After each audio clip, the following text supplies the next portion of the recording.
Yes, it was that color gray. Okay. We are going to do a road trip. We do a free road trip every month, virtually every month. And we actually go onto one of our properties and give you a behind-the-scenes tour. Okay, a lot of places you need to buy a bus ticket for $400 or $1,000 or an investment club for $25,000 or whatever it is now. But we're providing the same thing for free. We do a behind-the-scenes road trip. And so this month we're going to go to Sunset Heights. Okay, you heard me talk about that earlier. So I was referred over to the owner because they own the building next door, and they were thinking about tearing down the apartment community and building something. And so I was called in to give them an assessment, a BOV, broker's opinion of value, of what I think it's worth now and what it could be worth if they did something with it. And I told them, no, it's worth more as an apartment than anything else.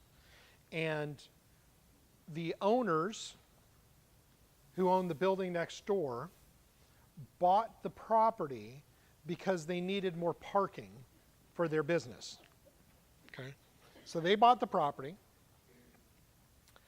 and they owned it for many years. I don't know, 5, 7, 10 years, I don't even remember how long it was.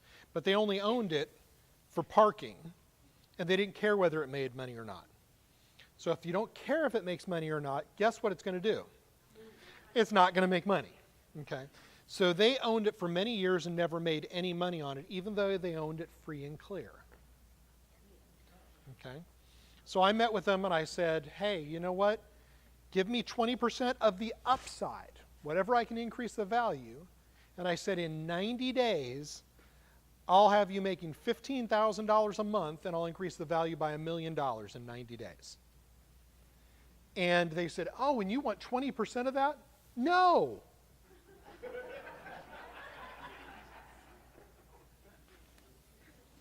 So I stayed in contact with them, and I actually told them what to do.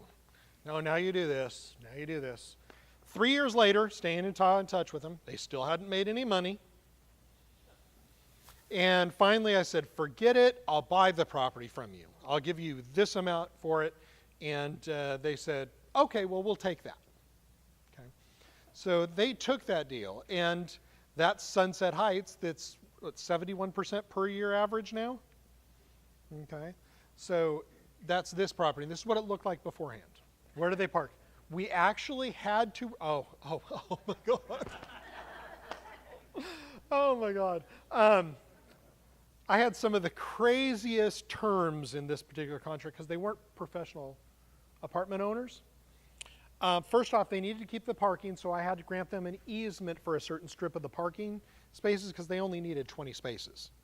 Okay. So I said, yes, you can still use as this parking. I had to put that in the deal. There were stray cats living on the property. I had to agree in the contract to feed the stray cats.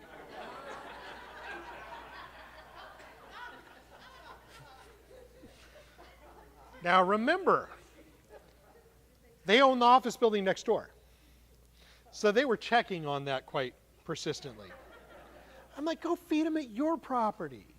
And we actually had some arguments about that whole thing, and we kept on feeding them.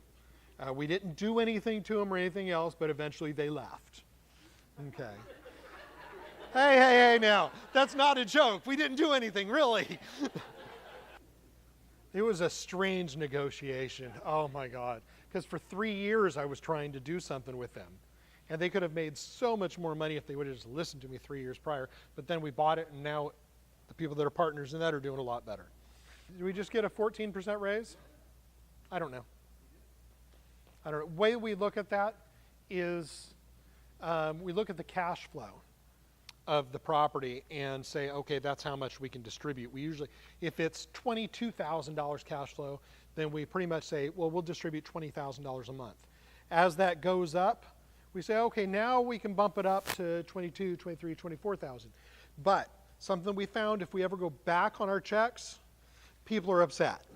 So we want to make sure that we can still maintain whatever it is. So really we're not paying out as much as we probably could on a lot of properties, but we want to make sure that we don't perturb everybody. Yeah, or Battleship. What happened, their management on this is their secretary's daughter was a manager on another property, so they just hired her to manage the property. And that's why I didn't make money for 3 years, but they did have a $500 automatic paper towel dispenser in the office bathroom. And this is what it looked like when we bought it. Purchase price was $3.1 million. We add in closing costs, capital improvements, which was pretty minor on this property, put $200,000 in our operating account, and then I used $65,000, that miscellaneous number. There's a secret to how we come up with that. That miscellaneous number is the number that we use to well, in this particular room, it's off, to get to a round number here.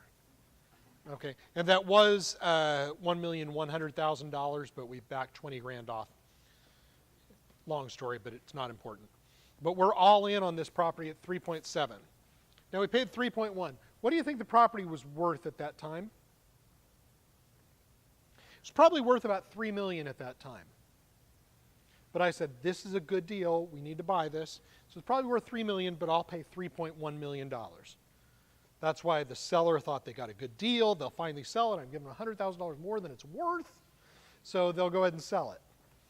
So it's worth $3 million when I buy it. But we are all in at $3,720,000. Okay? So if you were to look at that the first 6 months, oh my God, we're not making any money. This is a horrible investment, right? You need time for it to bake, like I said. It was 90 units built in 1970 on 3 acres, flat roof, which was new thanks to a hailstorm. Chiller, there's 2 chillers. One of them was brand new.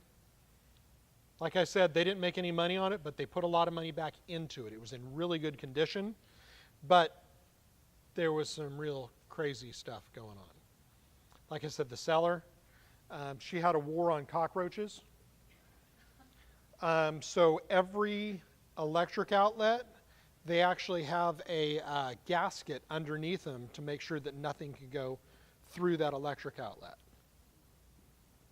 Okay, so there's money spent in a lot of places, but then the paint job sucked.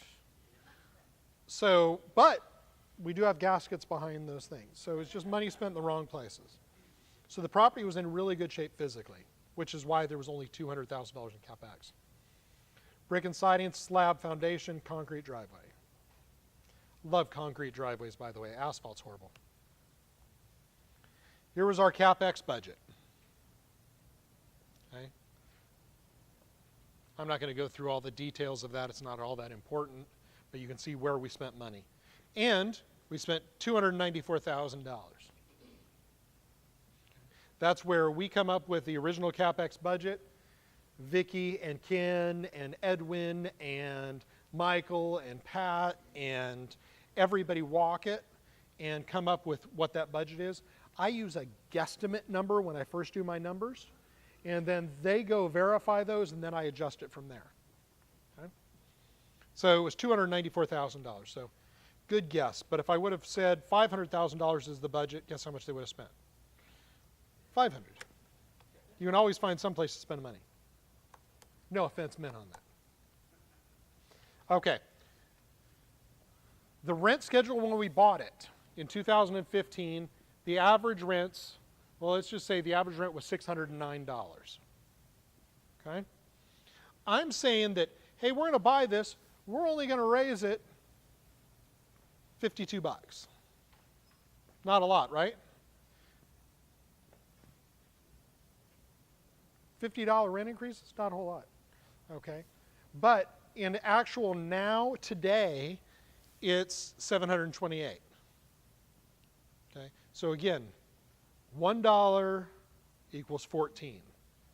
Okay, so if I raise rents $1 on 1 unit for the entire year, so that's 83 cents per month for 1 unit, then we made $14.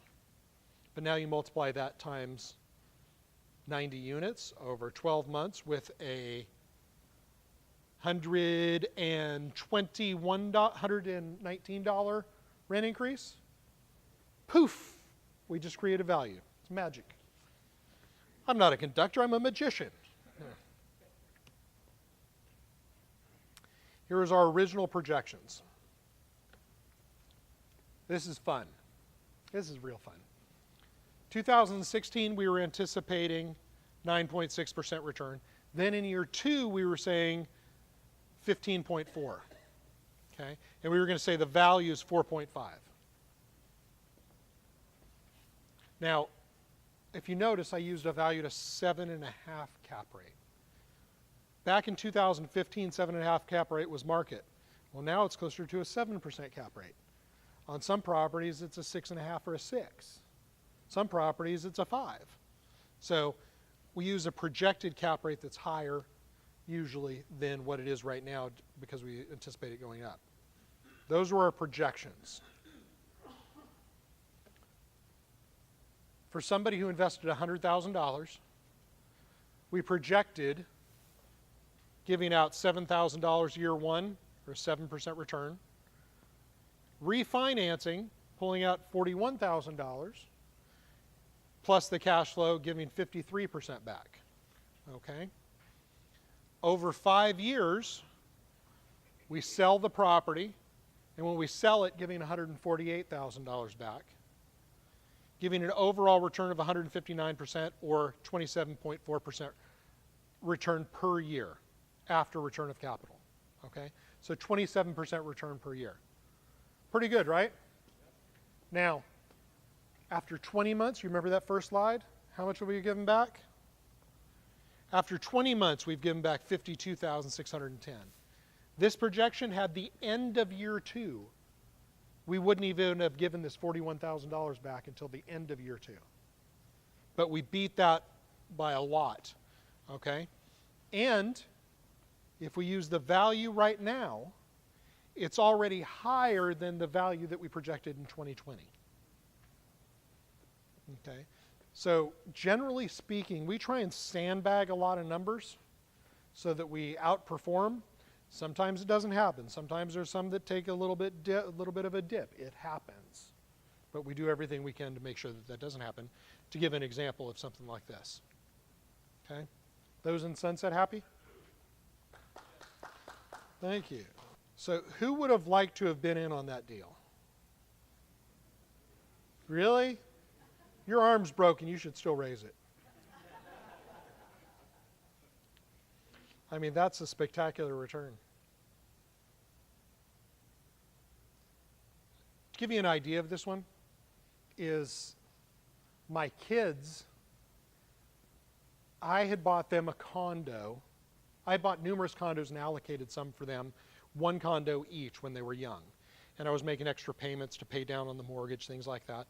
Those started to get squirrely and go down, so I basically reallocated that money, took their money out of those condos, and reinvested it in a property. Well, that one ended up doing really well, pulled money out doing that one, put it into the next property, the next property, the next property. They are now 18 and 21, 19 and 21, and they've got net worths of about $200,000 apiece and cash flow of over $1,200 a month each. My son, who's a partner on this one, I took him out to show it to him, and he goes, "Oh, wow, I like the one next door." Okay. Like, thanks. This is the one making you money, but you like the one next door better.